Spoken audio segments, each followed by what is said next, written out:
The dawn broke over Port Haven, Maine, with a chorus of gulls slicing through the salty air.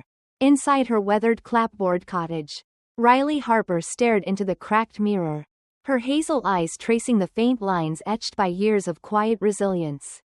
The peeling paint and creaking hinges of her home were no match for its significance. It was hers.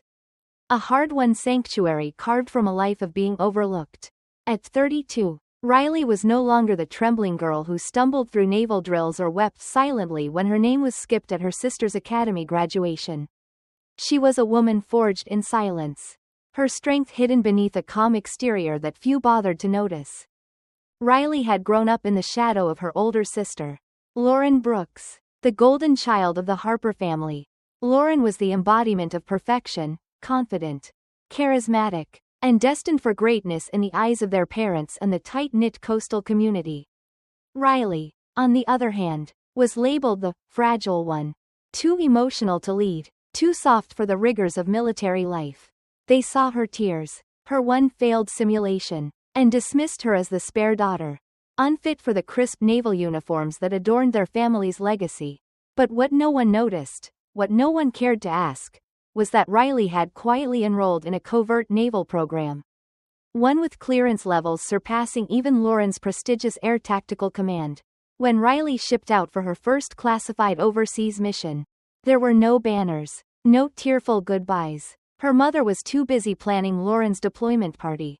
And her father's only words were, "Don't make a fuss. It might not stick." Those words stung deeper than any bruise from training. But Riley swallowed them, as she always did, letting them fuel her resolve. In 2012, a tragedy changed everything. During a Pacific evacuation mission off the coast of Guam, a tropical storm turned deadly. A 19-year-old radioman, Jenkins, was swept overboard in the chaos of miscommunicated orders. Riley had protested the mission's reckless pace, but her superiors silenced her. For morale, they said. For the mission, Jenkins' boots haunted her dreams, a constant reminder of the cost of obedience. So, Riley left the Navy, folding her uniform and her ambitions into a box she never opened.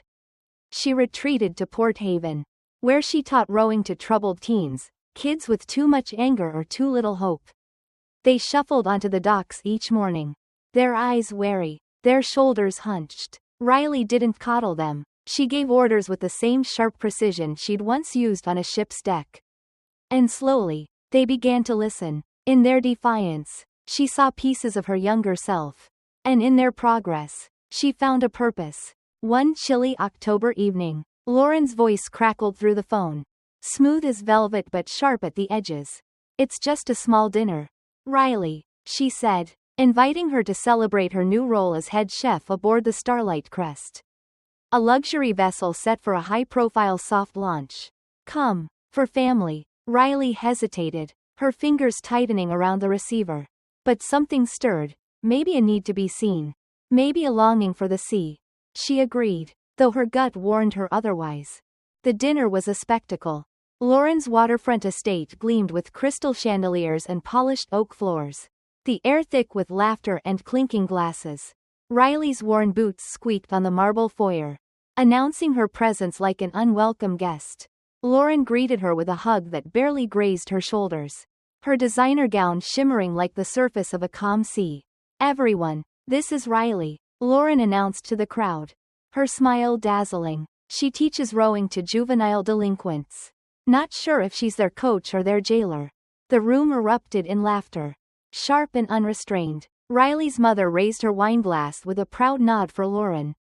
Her father arched an eyebrow but said nothing. No one mentioned Riley's years navigating treacherous waters, her missions saving lives in seas too cold for hope. She stood there, a ghost in scuffed boots, invisible amid the glitter. As the night wound down, Lauren leaned close, her wineglass catching the light. "You should join us, Riley," she said, her tone almost too casual.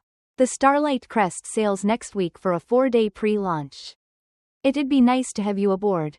For old time's sake, Riley forced a smile, but the invitation felt hollow, like a prop in Lauren's performance of generosity. Still, she nodded, not for Lauren, but for the pull of the ocean. A call she hadn't answered in years. 7 days later, Riley stepped onto the Starlight crest. The deck thrummed beneath her boots. A familiar pulse. But the ship felt foreign. She wasn't crew. Wasn't captain. Just the chef's sister. A guest tagging along on Lauren's charity. The vessel was a marvel of excess. Glass railings. Teak decks. Marble-topped bars gleaming under soft lights. Yet beneath the polish, Riley sensed a sterile stillness. Like a stage set for a play no one had rehearsed. They assigned her a cramped cabin 2 decks below. Near the kitchen storage and engine hum. Where the air smelled of metal and bleach. Lauren claimed the upper suites were reserved for VIPs, media, influencers, corporate sponsors. Riley unpacked her single duffel bag in silence. Her chest tight with a mix of anticipation and unease. From the first hour, cracks appeared in the ship's facade. The crew was young, eager but sloppy, their movements betraying a lack of experience. A deckhand fumbled a rigging line, and Riley instinctively stepped in to tie a proper knot. The kid blinked at her, wide-eyed, muttering, "Sorry, ma'am," before scurrying off. Later, near the engine room, she met Nate, a wiry man in his mid-30s. His oil-stained coveralls a stark contrast to the crew's pristine uniforms. He caught her checking a fire extinguisher latch and raised an eyebrow. "Navy?" he asked. His voice low. "Was," Riley replied. He nodded, a flicker of respect in his eyes. Nobody checks those unless they've seen trouble. The anomalies piled up. An emergency compass near the helm was missing its casing. The radio room was dark. Its panel dead. The navigation bay's lock had been upgraded to a keypad system. Unusual for a civilian yacht. When Riley asked a steward about the inactive backup systems, he shrugged. "It's just a soft launch. Everything's automated." The answer gnawed at her. Then she found the route map, tucked under a clipboard in the lounge. The coordinates didn't align with the announced coastal cruise along Maine's shores. Instead, the ship was veering into deeper waters, toward volatile international lanes. She confronted Lauren, who was sipping a cocktail by the bar. "People pay for adventure, Riley," Lauren said, her smile unwavering. "A shoreline cruise is boring. If a storm hits, that's what insurance is for." Her nonchalance was a warning. But Riley let it slide, her instincts humming with suspicion. That night, sleep eluded her. The ship's low groan mingled with the tide, stirring memories of missions she'd tried to bury. Then came 3 sharp knocks, deliberate and echoing through the hull like a coded signal. Riley bolted upright, pulled on her boots, and stepped into the dim corridor. The hum of vents and the faint slap of waves were her only company. She turned a corner and found Nate, hands in his pockets, his face half lit by a flickering overhead light. "You heard it too?" she asked. He nodded, his voice barely a whisper. Not the first time. They stood in silence, the weight of the unknown pressing down like the sea itself. As dawn painted the sky in shades of indigo, Riley stood on the main deck, the mist curling around her like a shroud. The Starlight crest gleamed, a jewel on the water. But beneath its shine, something dark was stirring, a secret waiting to surface. A storm Riley could feel in her bones. The Starlight crest groaned under the weight of its secrets, its polished decks masking a pulse of unease that Riley Harper felt in her bones. The ocean stretched endless and black beyond the glass-paneled railings. But inside the ship, a storm was brewing, one Riley was determined to face head-on.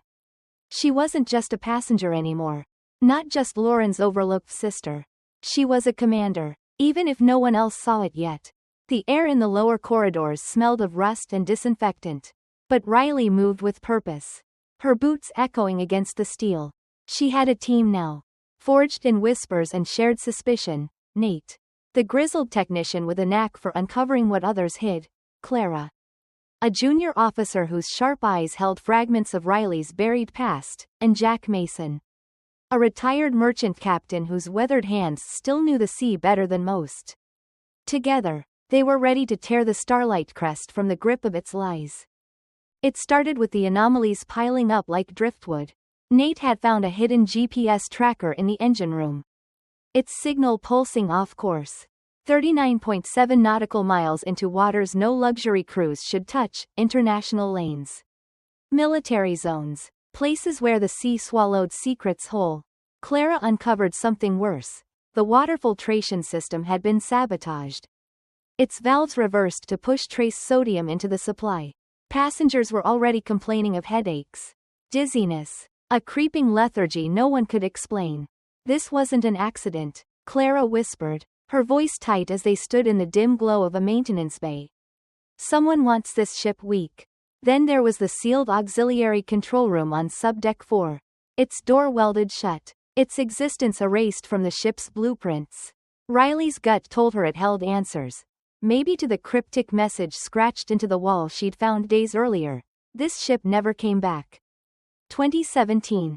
Riley's confrontation with Trent Ballard, the ship's self-styled curator of experiences, was inevitable. She found him in the upper lounge, lounging in a leather armchair, his white jacket pristine, his smile as slick as the amber liquor in his glass. Explain the heading, Riley demanded, her voice low but unyielding. We're nowhere near the coastal route. The lifeboats are rigged. The radar's down. What are you playing at? Trent's grin didn't falter. Riley, you're thinking like a sailor. Not a visionary. I'm painting a canvas out here. Not following a map. His words dripped with condescension. But his eyes betrayed a flicker of unease when she mentioned the lifeboats. Maps limit expectations, he added, leaning closer. I deliver memories. Riley's hands curled into fists. The urge to wipe that smirk off his face nearly overwhelming. Instead, she turned and walked away, her mind racing. Trent wasn't just reckless, he was hiding something. The truth hit harder than any storm. In a forgotten corner of the system room, Nate uncovered a black box. Its data half corrupted but still alive. The audio was grainy, a man's voice breaking through static. Trent. I knew you'd come back. Not with my daughter. Riley's heart stopped. That voice was her father's, Daniel Harper. Listed as missing after the Melan Echo vanished in 2017. A naval trial scrubbed from every record. But the final blow came in the sealed control room.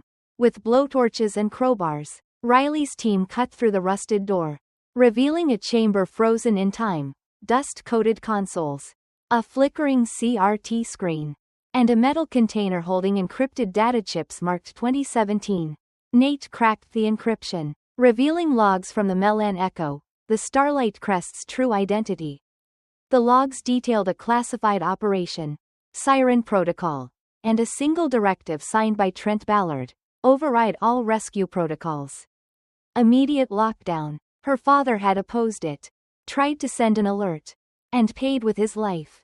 Trent had buried the truth, rebuilt the ship as a luxury liner, and erased the past. But the past wasn't done with him, or Riley. Then came the revelation that shattered her. Among the logs was a file with a photograph, Daniel Harper. Broad-shouldered and kind-eyed, standing beside a teenage Riley. But a note scrawled in the margins read, Conjing Micken, biological father unknown. Daniel wasn't her blood. The man she'd mourned, the man whose legacy she carried, was a lie, or at least a half-truth. Riley's world tilted, her identity fracturing like glass. Who was she? If not Daniel's daughter? Why had she been drawn back to this ship? The questions burned, but there was no time to dwell. Trent's shadow loomed closer. Riley's team moved fast. They rigged a makeshift transmitter from salvaged parts, bypassing the ship's locked digital systems. In the comms chamber, Riley entered her father's old emergency code, Echo Class 1, a distress signal designed to pierce any jurisdiction. The screen flashed red. Transmission blocked. Override confirmed. Trent had allies. Someone high enough to silence a naval beacon. His voice crackled through the intercom, smooth and venomous. Riley, you look so much like him. But Daniel wasn't a hero. Are you sure you're not chasing a ghost? The lights died, plunging the ship into darkness. Riley's pulse thundered, but she refused to break. We're not waiting for rescue, she told Nate and Clara, her voice steady. We take the helm. In the chaos, Clara revealed her own secret. She'd seen Riley's photo at the Southgate Naval Academy. Heard whispers of a commander erased from history. They buried you because you didn't fail, Clara said, her eyes fierce. They failed you. With Jack's expertise, They mapped the ship's analog systems, old, untouched by Trent's digital overrides. They worked in the cold storage bay, where Wi-Fi couldn't reach and walls were too thick for bugs. But their plan hit a snag when a backup sensor tripped, triggering Trent's lockdown. Gates slammed shut, stairwells sealed. The Starlight Crest became a prison. Trent cornered Riley in a darkened corridor, his voice a low growl. Legacy dies when no one speaks it. I erased you, Riley. Try playing hero. See who the waves remember. She slipped through a maintenance shaft, heart pounding, and locked herself in the old radar room. There, she found a leather-bound logbook, its pages stained with her father's handwriting. The final entry was carved, not written. If you found this, don't trust anyone holding the map. Daniel had known. He'd seen Trent's betrayal coming. By midnight, Riley's team had a plan. They used an old mechanical key Riley found hidden in the radar room. Its teeth jagged and strange. It fit the backup helm control, a relic from the ship's military days. The Starlight Crest shuddered as analog systems hummed to life. Riley stood at the helm, the ocean black and endless beyond the reinforced glass. Trent had underestimated her, but not for long. A gray ship shimmered on the horizon, the Veritas, a maritime oversight vessel under international jurisdiction. They boarded with quiet precision, finding Trent on the upper deck, his face ashen, a single bead of sweat betraying his calm. Relinquish command, the lead officer said. Trent smirked, but it was hollow. You think giving her the microphone makes her a hero? Truth isolates. Riley stepped forward. It's not truth that drowns people. It's silence. They took him in cuffs. 3 months later, the Starlight Crest, rechristened Night Horizon, sailed as a training vessel for the International Maritime Alliance. Riley led Project Iris, a new ship design named for her father's distress code, a beacon of integrity. At the Oregon Maritime Leadership Institute's opening, she spoke not of glory, but of courage. The ocean doesn't care who you are. It only asks if you'll hold the wheel when the sky turns black. As she walked the deck that night, the captain's insignia gleaming on her chest, a new lighthouse cut through the mist, a monument to truth. Built on her father's hidden maps, Riley Harper had risen, not just to command, but to rewrite her story.